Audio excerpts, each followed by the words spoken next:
चलिए आप बात करते हैं दूसरे चरण के मतदान की। दरअसल बिहार विधानसभा चुनाव की तारीखों के ऐलान के साथ ही चुनावी सरगर्मियां तेज हो गई हैं।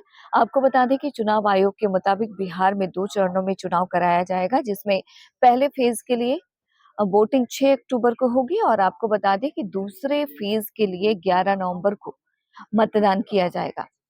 और इस चुनाव के नतीजे भी 14 नवंबर को घोषित कर दिए जाएंगे। दूसरे चरण की अगर बात करें तो इन 122 सीटों पर वोट पड़ने वाले हैं। तो चलिए आपको विस्तार से बताते हैं कि वो 122 सीटें कौन सी हैं जिसमें पहले चरण में मतदान होगा। तो वाल्मीकि नगर, रामनगर जो एससी है, नरकटियागंज, बगहा, लौरिया, नौतन, इसके अलावा चनपटिया सीट है जहां पर दूसरे चरण में मतदान होने हैं।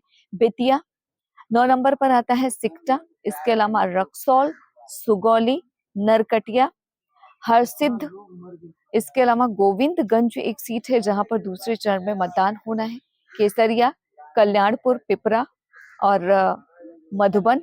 इसके साथ ही आपको बता दें कि मोतिहारी, चिरैया और ढाका। इसके साथ ही आपको ये भी बता दें कि शिवहर, रीगा और बथनाहा जो कि एससी सीट है, परिहार, सुरसंड, बाजपट्टी, इसके अलावा सीतामढ़ी, यहाँ पर भी दूसरे चरण में ही मतदान होने हैं। रुन्नी सैदपुर, बेलसंड, हरलाखी, बेनीपट्टी, इसके अलावा खुजौली एक सीट है जहां पर मतदान होना है दूसरे चरण में।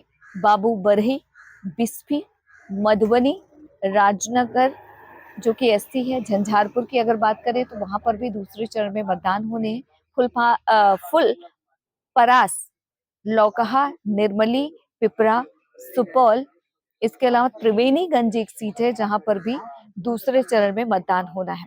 इसके अलावा आपको बता दें कि छातापुर है, नरपतगंज, रानीगंज अनुसूचित जाति की ये सीट है। इसके अलावा 48 नंबर की अगर बात करें तो फॉरबिसगंज है जहां पर दूसरे चरण में मतदान होना है।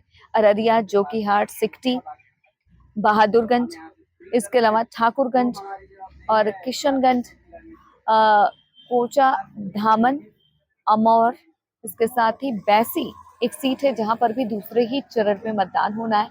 कस्बा, बनमनखी, इसके अलावा आपको बता दें रुपौली विधानसभा सीट पर भी दूसरे चरण में मतदान होना है। धमदाहा, पूर्णिया, कटिहार, इसके अलावा कदवा और बलरामपुर और इसके साथ ही आपको ये भी बता दें कि प्राणपुर एक विधानसभा सीट है जहां पर दूसरे चरण में मतदान होना है। मनिहारी, बरारी, कोरहा, बेहपुर, गोपालपुर, इसके साथ ही पीरपैंती और कहलगांव, भागलपुर और इसके साथ ही सुल्तानगंज की अगर बात करें तो वहां पर भी दूसरे चरण में ही मतदान होने हैं। नाथनगर, अमरपुर, धौरैया, बांका, कचोरिया जो कि एससी सीट है, बेलहर, वहां पर भी दूसरे चरण में मतदान होने हैं। रामगढ़ की अगर बात करें तो रामगढ़ में भी मोहनिया, भभुआ और चैनपुर, चेनारी, सासाराम, करगहर, दिनारा, नोखा विधानसभा सीट पर भी दूसरे चरण में मतदान होने हैं।